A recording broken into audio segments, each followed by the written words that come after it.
बीरबल की बुद्धि का माप। एक बार बीरबल बीमार पड़ गए। बुखार के कारण बीरबल के शरीर में बहुत पीड़ा हो रही थी। बीमार होने के कारण बीरबल कई दिनों से दरबार नहीं आ पा रहे थे। इसी को लेकर बादशाह अकबर भी बहुत परेशान थे। वह रोज दरबार में बीरबल का इंतजार कर रहे थे। बादशाह अकबर बीरबल से बहुत प्रेम करते थे। एक दिन वह खुद ही बीरबल के घर जा पहुंचे।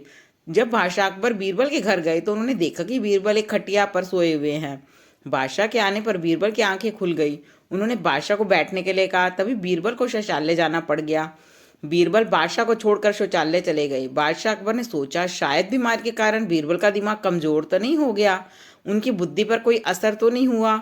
उसको जानने के लिए बादशाह अकबर ने अपने नौकर से कहा, बीरबल की खटिया के पैरों के नीचे कागज का टुकड़ा लगा दो। नौकर ने वैसा ही किया। उसने खटिया के चारों पैरों के नीचे कागज का एक टुकड़ा लगा दिया। कुछ देर के बाद बीरबल शौचालय से आ गए। जैसे ही बीरबल खटिया पर बैठे तो उन्होंने कुछ गड़बड़ लगी। उन्होंने समझ में नहीं आ रहा था कि क्या हुआ है और क्या नहीं, पर फिर भी उन्होंने यह तो मालूम कर ही लिया कि कुछ तो जरूर है। बादशाह अकबर ने बीरबल से बात करने लगे। बादशाह अकबर बीरबल के ध्यान को भटकाना चाहते थे, लेकिन बीरबल बात भी कर रहे थे और इधर उधर देख भी रहे थे।